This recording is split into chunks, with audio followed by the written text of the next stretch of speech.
from the bottom up. Cloud firewall logging, also known as RFD 163, is a feature where we will start logging specific kinds of firewall records in a manner that doesn't require as many per compute node resources. We want to pay attention to dropped inbound packets, and we want to have new TCP connections or UDP sessions, since UDP is technically connectionless. We want to be able to record those, and we want it to be in a manner that fits in nicely and is aggregatable to a proper Triton deployment. The changes that we need to do this are, pardon the cliche, full stack.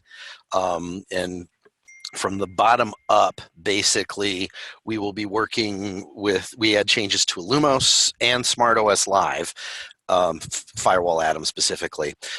There's a new daemon that's a cloud firewall logging daemon. Mike is going to talk about that.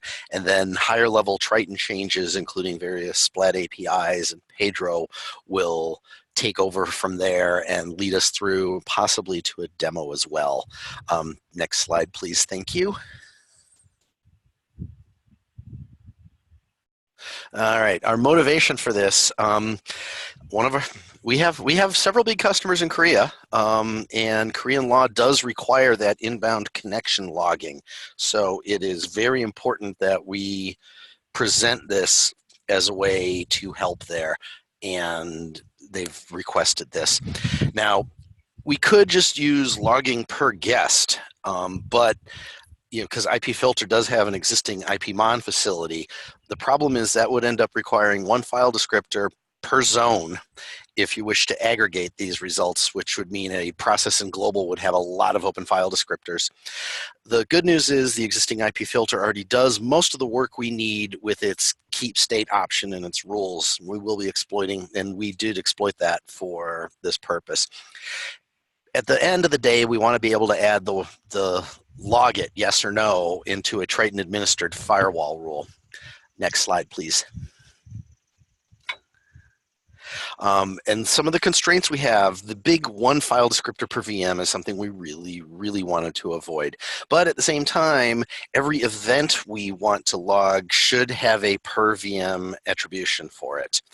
We want to make sure that a post-firewall logging, the post-firewall logging platform image would continue to work under older Triton deployments. So naturally, we would need to, make sure that it would work if we upgraded incrementally. And the reverse is also true. In a newer Triton environment, we want to make sure that machines with old PIs on them will continue to work. So we are bound by those constraints. Those last two aren't particularly hard. Next slide, please. So I'm going to dive into the changes we made in Illumos and then SmartOS for this to happen. We introduced a new global zone device dev IPF-ev event.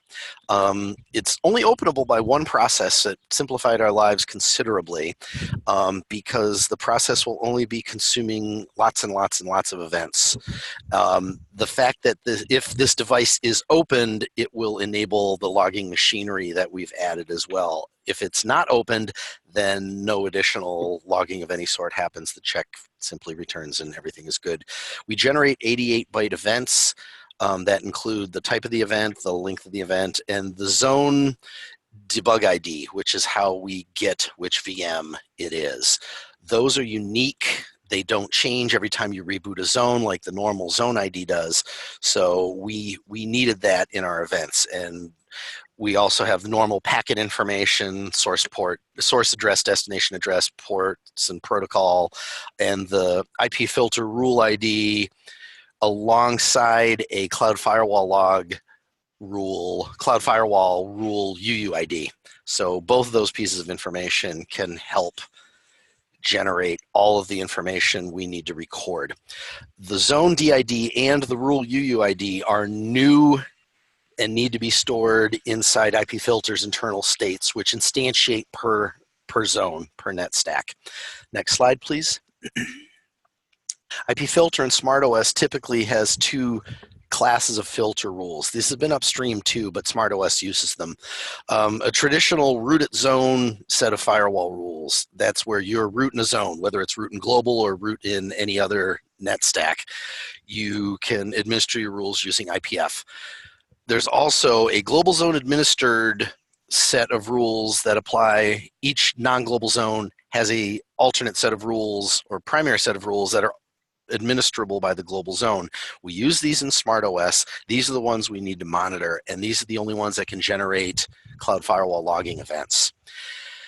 These rule bases already exist. We now have to cache the zone DID in these rule bases, and that's not difficult to do. We've added new extensions to the IPF configuration file syntax. Particularly, we need to make sure that if it's logged or not, and we need to know what the Cloud Firewall rule UUID is, which we just store. The syntax to IPF rules is stated at the very bottom of this, where if you have a keep state rule, you just add the two new tags, CFW log and the UUID, which is the rule UUID that comes out of Firewall Atom or Cloud Firewall logging. Next slide, please. Basically, the gray box, there's a user kernel line up there. CFW logd, which Mike will be talking about, lives above the user kernel line in user space. We have a very large ring buffer. We have, it is consumed by the IPFEV device, and every VM and zone contributes events to that ring buffer. It's a very simple architecture, and we've blasted lots of droppable packets at it and are getting hundreds of thousands of events per second being able to be logged on older hardware.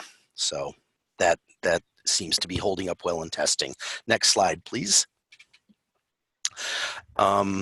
All SmartOS Live, all the previous ones in Illumos were encapsulated under OS 7667. This one, any SmartOS Live changes we have are encapsulated under OS 7668. We have a new versioning mechanism which enters a file into etc IPF called etc IPF SmartOS version. The Firewall Atom rule JSON now has a new Boolean category, log, which translates into that tag you saw earlier. And the existing UUID rule in the Firewall Atom JSON passes straight through to the new IPF rules. Next slide, please.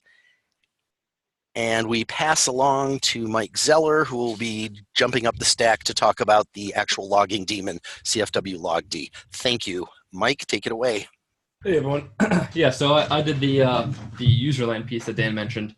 And so basically, Dan gave me this device that lives inside of dev IPFEV, and we needed some kind of userland daemon that was going to be able to connect to that device and suck down all the events. So it needed to be pretty performant. And basically, the events that it's sucking down is those 88 bytes is a struct that's called CFW EVT. We've also written this to potentially extend in the future to other device or other event types, but for now, that's the only one that's coming over that barrier. And so we chose to do Rust because there's been multiple engineering groups within Joyent that have been pretty interested in doing stuff in Rust. So this is a good opportunity to kind of have a clean slate with no, dependencies on other APIs or anything like that. Next slide. Thank you. So some of the reasons why we chose Rust is it has a really nice FFI interface to interact with the OS level. So it makes binding to C primitives pretty easy. So in this case, we open the device, we issue some ioctls to find out things like the event size, how big the ring is, and so on. Another great thing about Rust is that there's a pretty de facto standard in the language that people use for serializing and deserializing, and it's a crate called Serde. And by using that, we also get the ability to translate those raw bytes into a Rust struct, and then from that struct, we can derive or serialize out to JSON pretty easily and really performant too. Yeah, so next slide, please.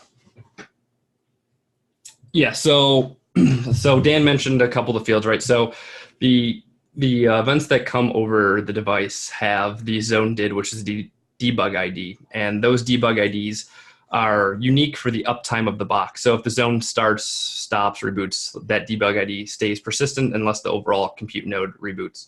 So we needed a way to to match basically which zone the event was for, because the logs for the customers need to have the zone alias, the customer VM UID, and the customer UID itself. And so we chose to use VMFOD because it already provides all this information. And so VMFOD provides an HTTP interface that will give you those events in real time. So if a zone gets stopped, started, created, any of those things, change of an alias, change of, package size, anything like that will come through, and we can act upon that basically from Rust.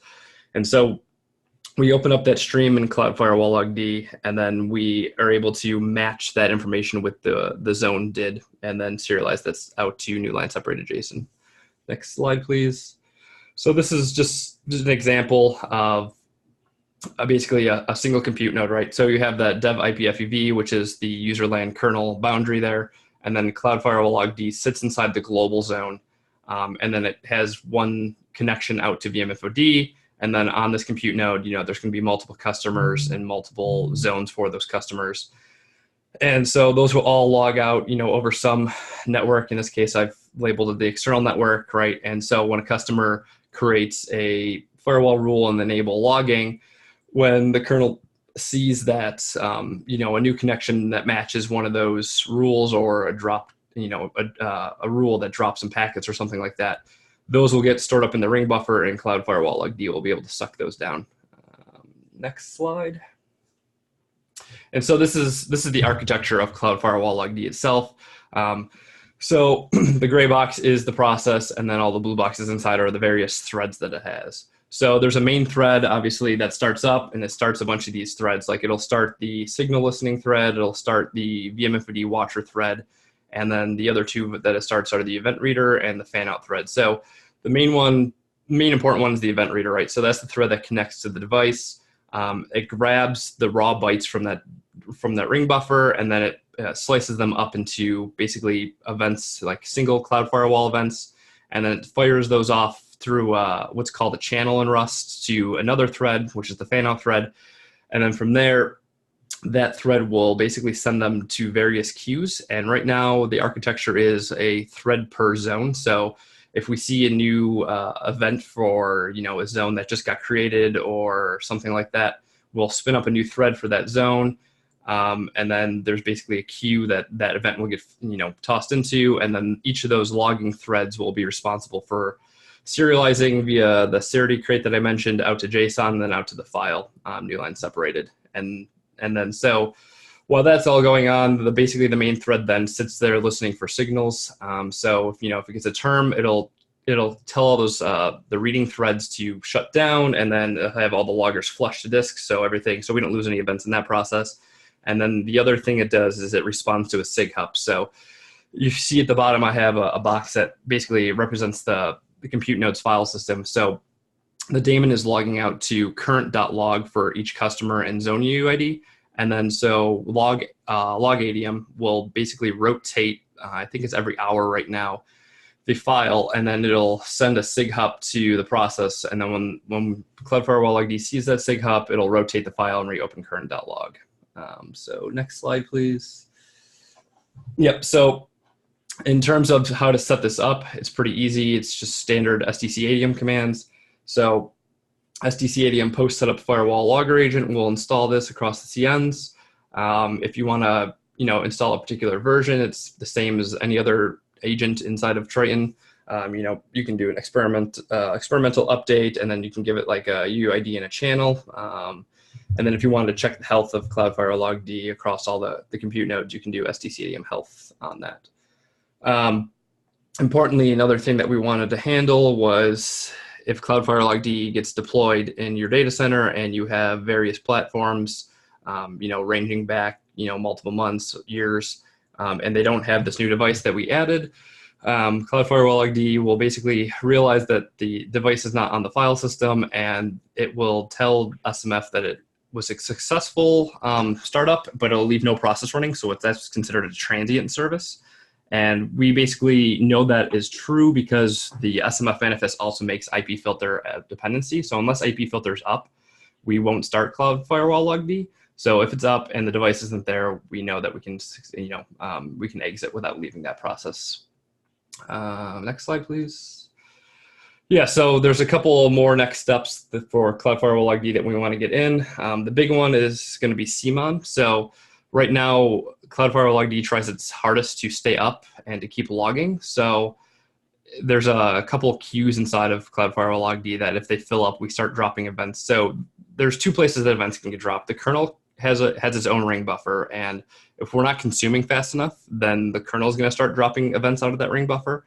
And then Cloud Firewall Log-D has its own internal queues that it's filling up. So if we can't process, if we basically can't parse those raw bytes into events and then get them into various logging queues fast enough, we will also start dropping events. So we want to add CMON metrics to that to be able to alert, an operator that Cloud Firewall Log-D is basically under a heavy load and things are being dropped. So basically, we can figure out if there's something we can do to help, or at least tell the customer that we know it's a known issue.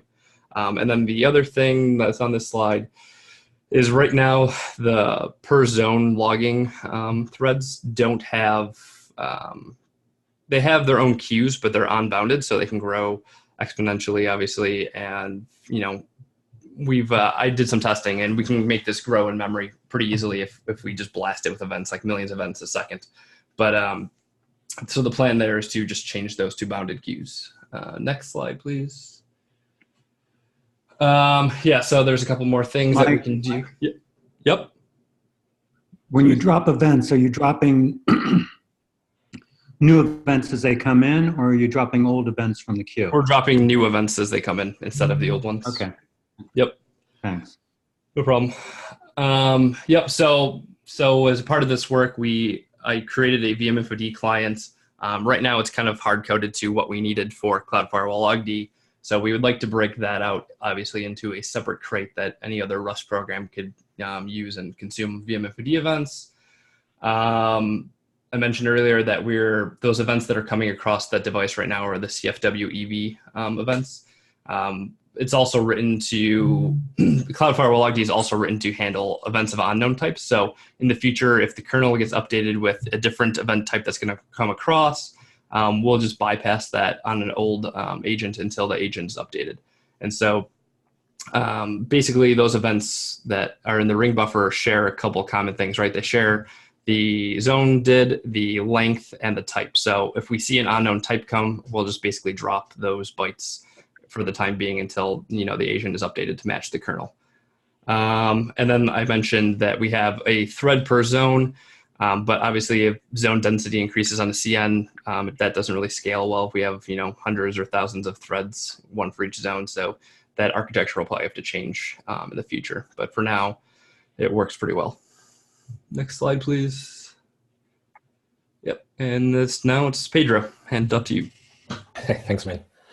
So once we get sorted out what we want to do, we need to make this available to customers, and we were thinking about building something to develop files and put them into somewhere, some location accessible by customer. But we figured out that we already had Hermes doing exactly that for Triton services from the SDC zone. So after some discussions and some help from Josh and Trent and more people, we decided that we wouldn't go to put more stuff into the SDC zone, but we would like to use Hermes to do this. So we decided to create a new service with its own called Logger which would be running its own Hermes instance and should be able to deploy its own agent, Logger agent, which is pretty much the same than Hermes agent with a different service manifest and a different name. So both can run in parallel into the CNs. Setup is exactly as simple as any other posetup command using SDC-ADM. So it's just SDC-ADM posetup Logger. And the configuration is, right now, is exactly the same configuration that the SDC zone used to talk to Manta from the SDC application on SAPI. We decided to put the files in Manta into the location here, which is customer login reports, firewall logs, and then sorted out more or less than the same way we sort out Triton services log files. So the users can have access here, cannot have access to them. And right now we are dropping the files into Manta exactly on the same frequency that Hermes does for Triton log files, which is kind of controversial because we are putting all of those files into Manta at the top of the hour, which is something we should definitely change if we move from a prototype to something which will be actually used by customers. So then for Hermes concretely, we made some more changes. One was the ability to connect the Zone UID for every virtual machine to the Manta accounts using Mahi. Then we wanted to use, as I commented before, the different fMRIs depending on the sound running Hermes proxy. So when the agent is deployed from the SDC zone, it knows that will be called Hermes agent, and when it's deployed from the log archiver zone, it knows that it has to give the agent a different name, so both can run in parallel. And finally, we wanted to add some more stuff to Hermes, concretely the ability to delete some logs based exactly on the same configuration we use for Hermes for other purposes, but in this case to delete them. As I think Dan already mentioned it before, that we added a new log file, a log attribute to the firewall rules, which is a Boolean default into false because it's not present for any of the previously existing firewall rules. We have a lot of fun modifying this both into the platform and into the firewall logger agent, and how we modify those modules. So we added that exactly this same change to admin UI and to Cloud API and not Triton. Each of them into their own way. So for Cloud API, that's just a checkbox. For not Triton and Cloud API, it's just a JSON attribute, a Boolean attribute, which can be used by the customer when listing rules and set by the customer when creating or updating rules. And probably the most interesting changes in Triton came into the firewall agent because the IPF-conf files modification we made when we introduced the set tags mentioned by Dan before made these files not backwards compatible with previous versions. So we needed a service. We figured out that we needed a service whose purpose would be to make sure that each zone gets exactly the rules which are compatible with the platform the zone is running into. So we create a firewall configuration service, which is installed together with a firewall agent. It's depended on by DM, ADM, and zone services. So when this service runs, what it does is check the SmartOS IPF version into these conf files to figure out which configuration is being used, and then it checks on the running CN if for a specific file, in this case is EDC IPF SmartOS version, which I think we just deployed today because we forget to merge into the previous OS ISO. So that file is pretty simple. It's a single line which contains a single integer. We compare these integers, and depending on which version we're running into each of them, we modify or not the IPF-conf files. So when the zone boot, it will get exactly what it needs to. If a zone boots into a CN, which for whatever the reason has been downgraded to a previous platform, there will be no setag and UID rules for Cloud Firewall login.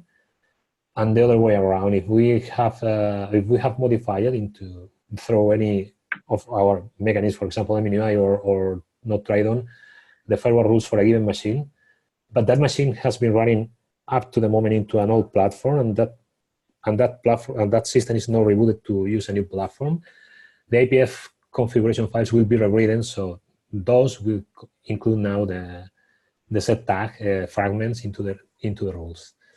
And I think that this is everything regarding the modifications we made to every Triton component. I wanted to make a little demo of this, but the thing is that we need at least 1 hour of log files being generated. So this is Kibet Cloud. So this is Larry. We have what you can see here is the Cloud Firewall log file. So we have here a large carrier agent, Hermes actor, we have firewall logger agent, but I've been trying to get log files for these couple zones here, and we haven't yet generated those. So those files should be into the location Mike mentioned before, but right now there is no entry for none of these zones. So I will change to something like go locally to, well, this is my cold copy, and we are looking for log files for this machine here. So if that's what we have right here, log files are generated here.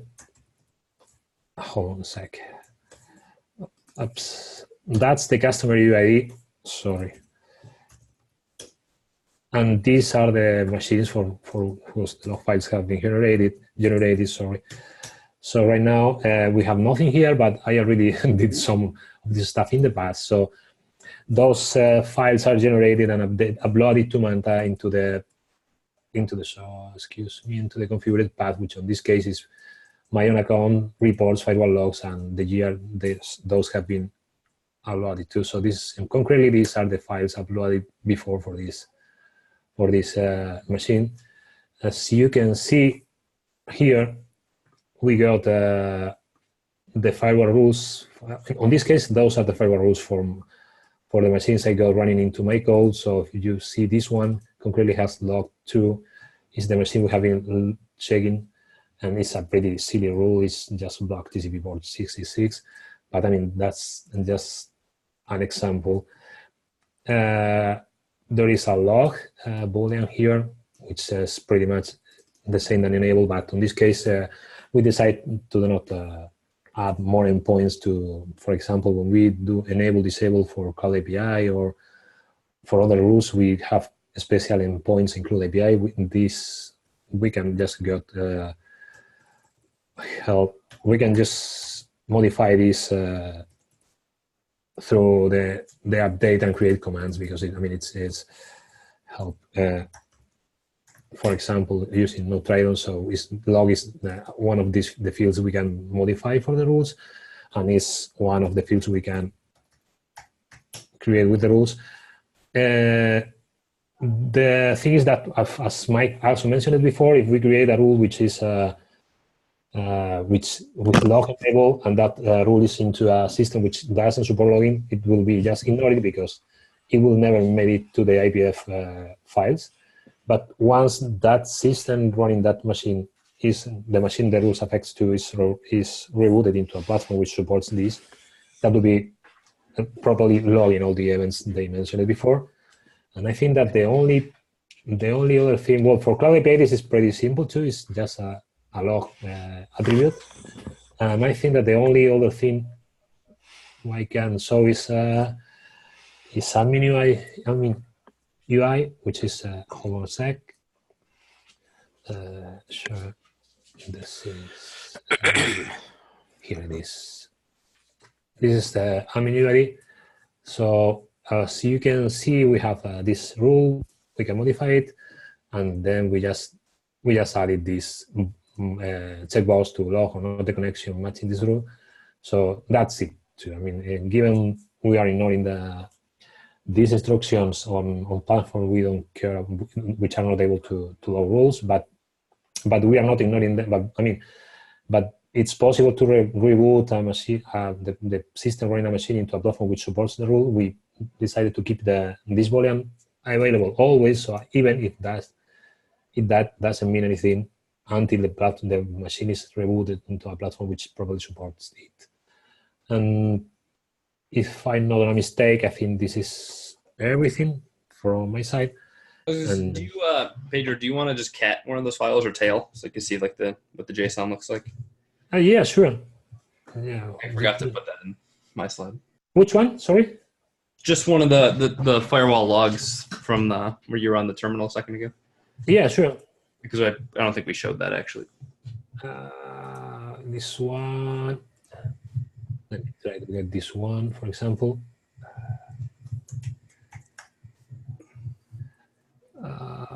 whatever. I keep trying to autocomplete with Manta.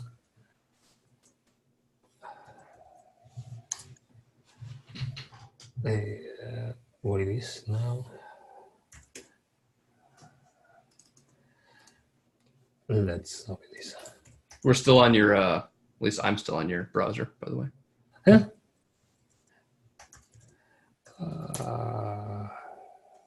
Oops, I mean, it probably, yeah, so whatever. I mean, I probably grab this into the browser. Let me try to open that.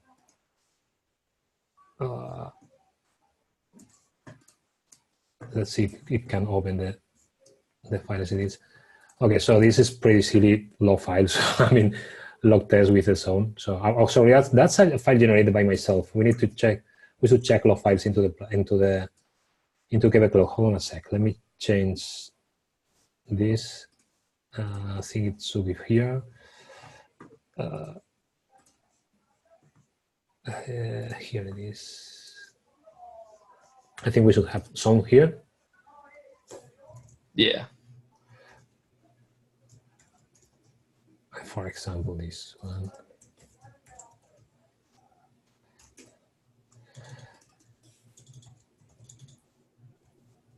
Okay, so we have here. This is the current one. Yeah, you should be able to tell that one. Well. Oh well. Okay, so this one, and this is JSON everything, right? Yep, that's one. Yep. Yeah, so that's what the logs look like, the actual JSON form. I don't suppose me starting a UCast spray would be a good idea right now. It's okay. So maybe it was a too huge file to get. I mean, but that's it. Let's see if it stops. Yeah, it might be pretty big.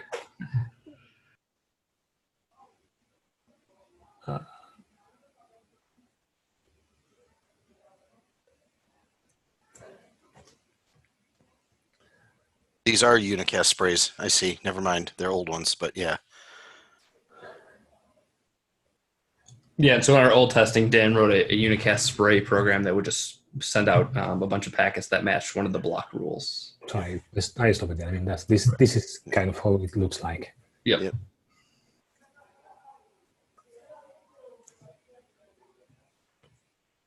And I think that's it. I mean, I already mentioned that if we go forward with this, we need to modify, for example, the frequency we upload files to Manta, because doing that on top of the hour is definitely not very performant. But other than that, I mean, I think it's pretty much usable right now, at least for small setups.